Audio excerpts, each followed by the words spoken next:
നമസ്കാരം. ഞാനിപ്പോൾ പറയാൻ ഉദ്ദേശിക്കുന്ന വിഷയം, ശരിക്കും ദൈവം എന്തിനാണ് മനുഷ്യനെ സൃഷ്ടിച്ചിരിക്കുന്നത്? ഈ പോസിറ്റീവ് ശക്തികളെയും നെഗറ്റീവ് ശക്തികളെയൊക്കെ എന്തിനാണ് ദൈവം സൃഷ്ടിച്ചത്? ഈ നെഗറ്റീവ് ശക്തികൾ സൃഷ്ടിച്ചതിൻ്റെ പിന്നിൽ ഉദ്ദേശമെന്ത്? ഇങ്ങനെയൊരു ശക്തികൾ ഇല്ലായിരുന്നെങ്കിൽ മനുഷ്യന് കുഴപ്പമൊന്നുമില്ലാതെ മുന്നോട്ട് പോകാമായിരുന്നല്ലോ. ഇങ്ങനെയുള്ള പല ക്വസ്റ്റ്യൻസിൻ്റെ ആൻസറാണ് ഇപ്പോൾ ഞാൻ പറയാൻ ഉദ്ദേശിക്കുന്നത്. ഇതൊക്കെ പണ്ട് മുതലേ ഉള്ള എൻ്റെ സംശയങ്ങളാണ്. ദൈവം എങ്ങനെ ഉണ്ടായി? അങ്ങനെയാണെങ്കിൽ ദൈവത്തെയും ആരെങ്കിലും സൃഷ്ടിച്ചിരിക്കണമല്ലോ. ഇതൊക്കെ അപ്പം പിന്നെ അതിനു മുമ്പ് എന്തായിരുന്നു? ഇങ്ങനെയുള്ള പല സംശയങ്ങളും എനിക്കുണ്ടായിരുന്നു.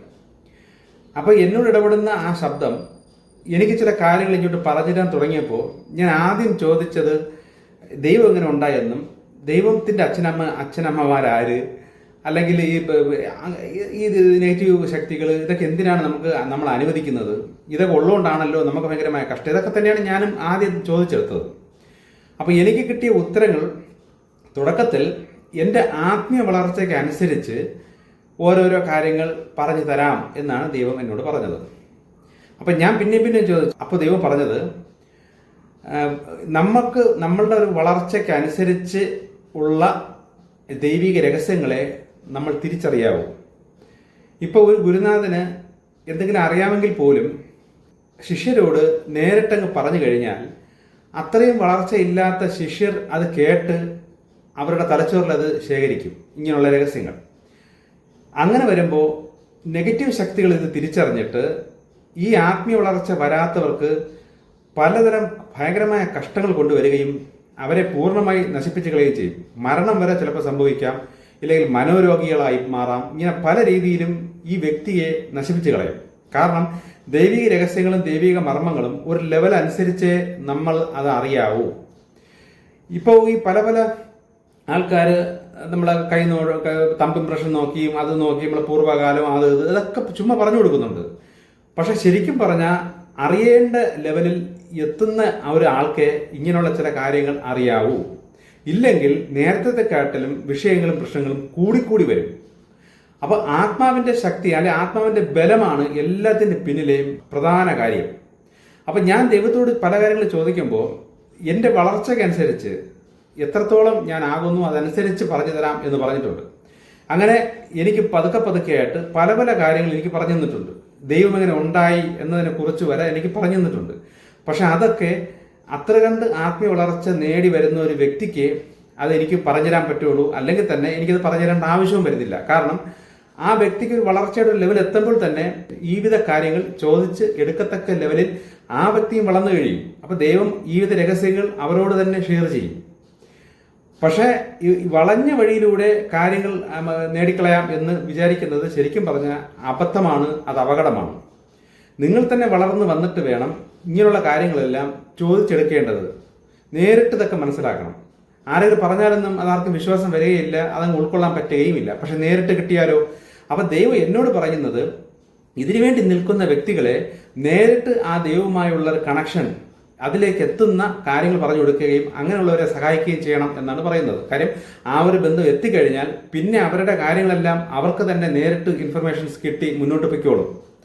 ഇതാണ് ശരിക്കും ദൈവം ഉദ്ദേശിക്കുന്ന ശരിയായ വഴി. ഇനി മറ്റൊരു വിഷയം, ഇപ്പോൾ ചില അടിസ്ഥാന കാര്യങ്ങൾ ഞാൻ പറയാം. ഇപ്പോൾ ഭൂമിയിലെ മനുഷ്യനെ എന്തിനാണ് സൃഷ്ടിച്ചത്? ഇതൊക്കെ ആദ്യകാലത്ത് ദൈവം എനിക്ക് പറഞ്ഞു തന്നിട്ടുണ്ട്. അതുകൊണ്ട് നിങ്ങളോട് എനിക്ക് ഷെയർ ചെയ്യാം. വലിയ രഹസ്യങ്ങളൊന്നുമല്ല. മനുഷ്യനെ എന്തിനാണ് ഭൂമിയിൽ സൃഷ്ടിച്ചത്? എന്തിനാണ് ഈ ഭൂമിയിലെ മനുഷ്യർക്ക് കഷ്ടവും വിഷയങ്ങളും പ്രശ്നങ്ങളും? ഇതൊക്കെ ഞാൻ എൻ്റെ നേരത്തെയുള്ള മെസ്സേജുകളിലെല്ലാം ഞാൻ കുറച്ചാണ് പറഞ്ഞിട്ടുണ്ട്. പക്ഷേ ഇപ്പോഴും പിന്നെയും കമൻറ്റുകളിലും ഒക്കെ ഈ വിധ കാര്യങ്ങളും ആണ് പലരും ചോദിക്കുന്നത്. എന്നെ വിളിച്ചും ചോദിക്കുന്നുണ്ട്, അതവിടെ ക്ലിയർ ആവണില്ല, ഇത് എനിക്ക് മനസ്സിലാവണില്ല സാറേ എന്നൊക്കെ പറഞ്ഞ് എന്നെ വിളിക്കുന്നുണ്ട്. ഒന്നുകൂടെ ഞാൻ വിശദീകരിച്ച് പറയാം. ദൈവം മനുഷ്യനെ സൃഷ്ടിച്ചിരിക്കുന്നത് മനുഷ്യന് വേണ്ടിയിട്ടല്ല, ദൈവത്തിന് വേണ്ടി തന്നെയാണ്. കാരണം ദൈവം എന്ന് പറയുന്നത് ഒരു എനർജിയാണ്. ഈ പ്രപഞ്ചം മൊത്തം നിലനിൽക്കുന്ന, നിയന്ത്രിച്ചുകൊണ്ടിരിക്കുന്ന ഒരു അജ്ഞാത എനർജി, ഒരു ശക്തിയാണ് ഈ ദൈവം. ആ ദൈവത്തിന് ഒരു മനസ്സുണ്ട്.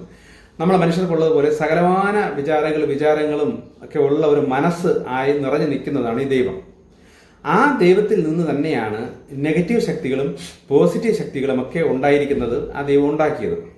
പക്ഷേ ഈ നെഗറ്റീവ് ശക്തികൾ നെഗറ്റീവ്സുകളായതുകൊണ്ട് അവർക്ക് ദൈവത്തെ തോൽപ്പിക്കണം എന്നൊരു ചിന്ത വരാൻ തുടങ്ങി. നമ്മൾ ഈ ഹൈന്ദവ കഥകളിലൊക്കെ ദേവന്മാർ, അസുരന്മാർ എന്ന് പറയുന്ന അത് ഇതിൻ്റെയൊക്കെ ബേസ് ചെയ്താണ് പറഞ്ഞിരിക്കുന്നത്.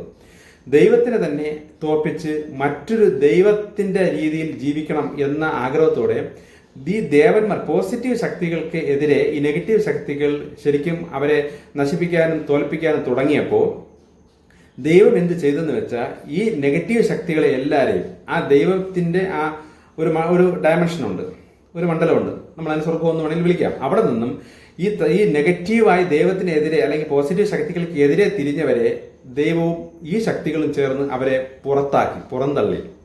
ഈ വിധ കഥ ഖുറാനിലും ബൈബിളിലൊക്കെ കുറച്ചുകൂടെ വിശദീകരിച്ച് പറയുന്നുണ്ട്. എനിക്ക് ദൈവം പറഞ്ഞത് ഇങ്ങനെയാണ്, അവരെ ദൈവം തന്നെ പുറത്താക്കി. ദൈവം അങ്ങനെ പുറത്താക്കിയതിനു ശേഷം ദൈവം വിചാരിച്ചു, ഇനി ഒരുപാട് ശക്തികളെ എനിക്ക് ദൈവത്തിലേക്ക് കിട്ടണം. പക്ഷെ ഇനിയുള്ള ആ ശക്തികൾ ദൈവത്തിന് വേണ്ടി ദൈവത്തോടൊപ്പം തന്നെ 100% നിൽക്കുന്ന ലെവലിലേക്ക് കുറെ ആ ശക്തി എനർജീസ് ദൈവത്തിന് ഉണ്ടാക്കണം. അപ്പൊ അതിനുവേണ്ടി ദൈവം എന്തെന്ന് വെച്ചാൽ ദൈവത്തിൽ നിന്നും വളരെ അല്പമായിട്ടുള്ള ചില എനർജീസ്, അതാണ് ഈ ആത്മാവ്, അതിനെ മനുഷ്യർ എന്ന് പറയുന്ന ഒരു ജീവിയെ സൃഷ്ടിച്ചിട്ട് അവരിലേക്കെല്ലാം ഈ ആത്മാവിനെ അയച്ചു തുടങ്ങി. ഈ ആത്മാവിനെ മനുഷ്യന്റെ അകത്തിട്ട് അനേക ജന്മങ്ങളിലൂടെ ആ ആത്മാവിനെ വലുതാക്കി ഫുൾ പോസിറ്റീവ് ദൈവത്തെ ഉദ്ദേശിക്കുന്ന ലെവലിലേക്ക് അതിനെ പവർഫുൾ ആക്കിയിട്ട് ദൈവം തന്നെ അതിനെ തിരിച്ചെടുത്ത് ദൈവത്തിലേക്ക് എത്തിക്കും. അപ്പൊ അങ്ങനെ വരുമ്പോൾ ദൈവം പവർഫുൾ ആയിക്കൊണ്ടേയിരിക്കും. ഈ ദൈവത്തിന് പവർഫുൾ ആവാൻ ദൈവം വെച്ചിരിക്കുന്ന ഒരു കൃഷി പോലുള്ള ഒരു സംവിധാനമാണ് ശരിക്കും ഈ ഭൂമിയെ പോലുള്ള പല ഗ്രഹങ്ങളിലുള്ള സൃഷ്ടികൾ. അപ്പൊ നമ്മളിപ്പോൾ മനുഷ്യരായി സ്വതന്ത്ര ബുദ്ധി ഉള്ളതുകൊണ്ട് ഈ മാതിരിയുള്ള വലിയ വലിയ ചോദ്യങ്ങളൊക്കെ ചോദിച്ച് അന്വേഷിച്ച് പോകുന്നു. പക്ഷെ അത് നടക്കട്ടെ. പക്ഷെ ദൈവത്തിന് വേണ്ടി തന്നെയാണ് മനുഷ്യനെ സൃഷ്ടിച്ചിരിക്കുന്നത്. അപ്പോൾ ഈ മനുഷ്യൻ അല്ലെങ്കിൽ ഈ വ്യക്തിയുടെ ആത്മാവ് ഇനി നേരത്തെ അസുരന്മാർ വഴിതെറ്റിയതുപോലെ വഴിതെറ്റി പോകാതെ ശരിക്കും ആ ദൈവത്തിലേക്ക് തന്നെ ഉറച്ചു നിൽക്കും എന്ന് ദൈവത്തിന് പരീക്ഷിച്ച് മനസ്സിലാക്കണം. അതിനുവേണ്ടി നേരത്തെ തെറ്റിപ്പോയ ഈ അസുര വംശത്തോട് ദൈവം തന്നെ ഈ അയച്ചിരിക്കുന്ന മനുഷ്യവംശത്തെ പരീക്ഷിക്കാനായി അയക്കാൻ തുടങ്ങി. അപ്പൊ ഇവർ മാക്സിമം മനുഷ്യരെ പ്രലോഭിപ്പിച്ച് ഈ ആത്മാക്കളെല്ലാം തെറ്റിലേക്ക് പ്രലോഭിപ്പിച്ച് അവരിലേക്ക് കൊണ്ടുപോകാൻ അവർ ശ്രമിക്കും. ദൈവം പോസിറ്റീവ് ആത്മാക്കളെ പോലെ പോസിറ്റീവ് ശക്തികളെ ഉപയോഗിച്ച് മനുഷ്യരെ ദൈവത്തിലോട്ട് എത്തിക്കാനും ശ്രമിച്ചുകൊണ്ടേയിരിക്കും. ഈ രണ്ട് രീതിയിലുള്ള ശ്രമവും ഈ ഭൂമിയിൽ നടന്നുകൊണ്ടേയിരിക്കും. അപ്പോൾ ആദ്യം വരുന്ന ആത്മാക്കൾ, അത്ര ശക്തിയില്ലാത്ത ആത്മാക്കൾ ഈ നെഗറ്റീവ് ശക്തിയുടെ പ്രലോഭനത്താൽ അങ്ങോട്ട് വഴുതി വീഴുന്നു. അപ്പോൾ അവർ കൊണ്ടുപോകാനായിട്ട് ശ്രമിക്കും. പക്ഷേ ദൈവം അത് വിട്ടുകൊടുക്കൂല. അവരെ അടുത്ത ജന്മമൊക്കെ നൽകി പിന്നെയും പരീക്ഷണമാർത്ഥം അവരെ ഭൂമിയിലിട്ട് പരീക്ഷിക്കും. പിന്നെയും വഴുതി പോവും. ഇങ്ങനെ പല ആവർത്തി ചെയ്താണ് ഈ മനുഷ്യൻ വഴുതി പോകാതെ ആ ദൈവം മതി എന്ന ലെവലിലേക്ക് എപ്പോൾ എത്തുന്നു അതിനുശേഷമാണ് അവന് ഭൂമിയിൽ ആത്മീയ ഒരു വളർച്ചയായി വരുന്നത്. അതുവരെ പരീക്ഷണമാണ്. അങ്ങോട്ട് പോവും, ഇങ്ങോട്ട് വേണോ അങ്ങോട്ട് വേണോ, അവസാനം തെറ്റി നെഗറ്റീവിലോട്ട് തന്നെ പോവും. അവിടെ നിന്ന് ദൈവം പിന്നെയും അവനെ പഠിപ്പിച്ച് പിന്നെ ഇപ്പുറത്തോട്ട് പോകും. കാരണം ഒരു മനുഷ്യൻ നെഗറ്റീവിലോട്ട് പോയി അവന്റെ മരണം ശേഷമേ മാത്രമേ അവൻ മനസ്സിലാവുള്ളൂ, ഞാൻ തെറ്റിപ്പോയി, എനിക്ക് അബദ്ധം പറ്റിപ്പോയല്ലോ എന്നുള്ള ബോധം അവന് വരുള്ളൂ. അപ്പോഴേക്കും അവനത് തിരിച്ചറിയുമ്പോൾ ദൈവത്തെ നിലവിളിക്കും. ദൈവമേ, എനിക്ക് ദൈവത്തെ മതി, എനിക്ക് അബദ്ധം പറ്റിപ്പോയി നിലവിളിക്കുമ്പോൾ ദൈവം തന്നെ അവനെ തിരിച്ച് അടുത്ത ജന്മം നൽകി തിരിച്ച് ഭൂമിയിലേക്ക് തന്നെ അയക്കും. അത് പല പ്രോസസ്സിലൂടെ ശേഷമേ അങ്ങനെ വരുള്ളൂ.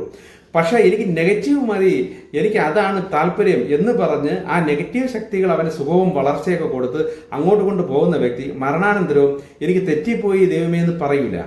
അവൻ മരണാനന്തരം നെഗറ്റീവ് ശക്തിയിലോട്ട് നിൽക്കാനായിട്ട് അവന് സന്തോഷമായിരിക്കും. അങ്ങനെയുള്ളവരെ നെഗറ്റീവ് ശക്തികൾ അവരിലേക്ക് കൊണ്ടുപോയിട്ട് അവരുടെ ആളാക്കി അങ്ങോട്ടും കൊണ്ടുപോകും. അതുകൊണ്ടാണ് ദൈവം പറഞ്ഞിരിക്കുന്നത്, തിന്മയിൽ വളർന്ന് തിന്മയിൽ ആസ്വദിച്ച് ജീവിക്കുന്ന വ്യക്തികളെ കണ്ട് നിങ്ങൾ അസൂയപ്പെടരുത് എന്ന് ബൈബിളിൽ പറഞ്ഞിട്ടുണ്ട്. കാരണം അതിനെ ഇഷ്ടപ്പെട്ട് അതിലോട്ട് പോകുന്ന ആൾക്കാരാണ് അവരതിലോട്ടേ പോവുകയുള്ളൂ. പക്ഷേ എനിക്ക് ദൈവം മതി എന്ന് ആലോചിച്ച് നിൽക്കുന്നൊരു വ്യക്തി അപ്പുറത്തോട്ട് പോയാൽ അവർ ഒരു നേട്ടവും കൊടുക്കില്ല, സദാ പീഡിപ്പിച്ചുകൊണ്ടേയിരിക്കും. ഈ പീഡനമാണ് ശരിക്കും പറഞ്ഞാൽ ഈ മനുഷ്യർ അനുഭവിക്കുന്ന പീഡനം. അപ്പൊ ദൈവം മനുഷ്യന്റെ ആത്മാവിനെ ശോധന ചെയ്ത് അല്ലെങ്കിൽ പരീക്ഷിച്ച് പെർഫെക്റ്റ് ആക്കി മാറ്റാൻ വേണ്ടി അനുവദിച്ചിരിക്കുന്ന ഒരു കൂട്ട ശക്തികളാണ് ഈ നമ്മളീ കാണുന്ന നെഗറ്റീവ് ശക്തികൾ അല്ലെങ്കിൽ അസുരന്മാരെന്ന് പറയാം. അപ്പൊ അവർ സദാ പരീക്ഷിച്ചുകൊണ്ടിരിക്കും. ഈ പരീക്ഷണമാണ് മനുഷ്യന് കഷ്ടമായി വരുന്നത്. അപ്പൊ അവർ പരീക്ഷിച്ചാലല്ലേ ഈ പരീക്ഷയിൽ ആര് ജയിക്കുന്നു എന്ന് ദൈവത്തിന് തിരിച്ചറിയാൻ പറ്റുള്ളൂ. അങ്ങനെ ജയിക്കുന്ന ആത്മാക്കളെ ദൈവത്തിലോട്ട് എത്തിച്ചിട്ട് ദൈവത്തിന് പവർഫുൾ ആവാൻ പറ്റുള്ളൂ. അങ്ങനെ പവർഫുൾ ആകുമ്പോൾ ഈ പ്രപഞ്ചം വികസിച്ചു കൊണ്ടേയിരിക്കും. അതാണ് ദൈവം പവർഫുൾ ആയിക്കൊണ്ടിരിക്കുന്നതിന്റെ അർത്ഥം. എത്രത്തോളം ദൈവം പവർഫുൾ ആവോ അത്രത്തോളം പ്രപഞ്ചം വികസിച്ചുകൊണ്ടേയിരിക്കും. ഇത് ഒരു വശം. ഇനി അടുത്തത് ചില ചോദ്യങ്ങൾ എൻ്റെ അകത്തുണ്ട്. ഈ ആത്മീയത്തിൽ എനിക്ക് ഞാൻ അത് കാണുന്നുണ്ട്, ധ്യാനത്തിലിരിക്കുമ്പോൾ എനിക്ക് ഇങ്ങനെയുള്ള അനുഭവങ്ങൾ കിട്ടുന്നുണ്ട്, എന്നോട് ആരോ സംസാരിക്കുന്നത് പോലെ തോന്നുന്നുണ്ട്, ചില കാര്യങ്ങളൊക്കെ എനിക്ക് മനസ്സിലാവുന്നുണ്ട്, പക്ഷേ ഈ ഭൂമിയിലെ കഷ്ടം അങ്ങോട്ട് തീരുന്നില്ല. ധ്യാനത്തിലിരുന്നാലും ഇങ്ങനെയൊക്കെ അനുഭവങ്ങൾ വന്നാലും എനിക്ക് എന്താണ് ഈ വീട്ടിലെ വിഷയങ്ങളും പ്രശ്നങ്ങളും കഷ്ടങ്ങളും മാറാതെ ഇങ്ങനെ വരുന്നതിൻ്റെ കാരണം എന്താണ് എന്ന് പലരും ചോദിക്കുന്നുണ്ട്. അതിൻ്റെ കാരണം നമ്മൾ പോലും അറിയാതെ നമ്മൾ പല കാര്യങ്ങളും ശരി എന്ന് വിചാരിച്ച് ചെയ്തുകൊണ്ടിരിക്കുന്നത് അത്രയും ദൈവത്തിൻ്റെ കണ്ണിൽ തെറ്റാണ്. ആ വിഷയങ്ങളെക്കുറിച്ചൊക്കെ ഞാൻ ഇനി അങ്ങോട്ട് പറയും.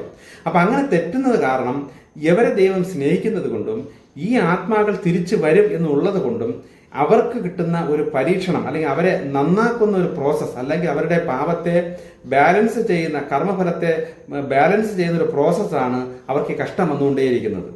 അപ്പോൾ വെളിപാട് അല്ലെങ്കിൽ ദർശനങ്ങളെ കണ്ട് ധ്യാനത്തിലൊക്കെ നല്ല രീതിയിൽ പോകുന്നവർക്ക് കഷ്ടം വരുന്നത് അവരെ ദൈവം ശുദ്ധീകരിച്ചു കൊണ്ടിരിക്കുന്നതാണ്. ഇത് ബൈബിളിൽ പറയുന്നത് എന്തെന്ന് വെച്ചാൽ, സ്വർണത്തെ ശുദ്ധീകരിച്ചെടുക്കുന്നത് പോലെയാണ് മനുഷ്യ ആത്മാക്കളെ ദൈവം ഭൂമിയിലിട്ട് ശുദ്ധീകരിക്കുന്നത്.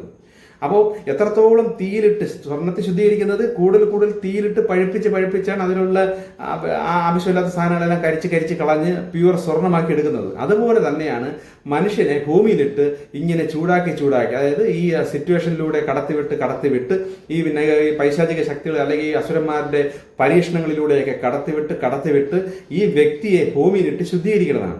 ഇങ്ങനെ ഒരുപാട് പ്രശ്നങ്ങളിലൂടെ തരണം ചെയ്ത് പോകുമ്പോൾ ഈ വ്യക്തി പോലും അറിയാതെ ഒരു ആത്മീയ വളർച്ചയിലേക്ക് ഉയർന്നു വന്നുകൊണ്ടേയിരിക്കും. അന്ന് ആ വ്യക്തി 10 വർഷം മുമ്പോ 20 വർഷം മുമ്പുള്ള അവന്റെ ജീവിതം വെച്ച് നോക്കുമ്പോൾ അവന് നാണക്കേടുണ്ടാകും. അന്ന് ഞാൻ എന്ത് മണ്ടത്തരങ്ങളാണ് കാണിച്ചുകൊണ്ടിരുന്നത്, ഇതെല്ലാം ഇപ്പോഴല്ലേ മനസ്സിലായത് എന്ന ലെവലിലേക്ക് ആ ഭാവിയിലെത്തും. അതെങ്ങനെ എത്തുന്നു വെച്ചാൽ, ഈ തീയിലൂടെ സ്വർണത്തെ കയറ്റി ശോധന ചെയ്യുന്നത് പോലെ ഈ മനുഷ്യനെ ഭൂമിയിലിട്ട് പല സിറ്റുവേഷനിലൂടെ ശോധന ചെയ്താണ് അവന്റെ മനസ്സ് അത്രയും ഉയർന്ന ലെവലിലേക്ക് വരുന്നത്. ഈ പ്രോസസ്സ് നടക്കുന്നത് കൊണ്ടാണ് നിങ്ങൾക്ക് ഈ വിധ അനുഭവങ്ങളൊക്കെ ഉണ്ട്, നിങ്ങളുടെ ആത്മീയ ലെവലിലൊക്കെ വരുന്നത് തോന്നിയാൽ പോലും പല പ്രശ്നങ്ങളും അനുഭവിച്ച് മുന്നോട്ട് പോകുന്നതിന്റെ പിന്നിലെ കാര്യം ഈ ദൈവം നിങ്ങളെ ശുദ്ധീകരിക്കുന്നതാണെന്നുള്ള സത്യം തിരിച്ചറിയണം. ഓക്കെ, ഏതാണ്ട് ചില കാര്യങ്ങൾ മനസ്സിലായെന്ന് തോന്നുന്നു. ബാക്കി അടുത്തത്.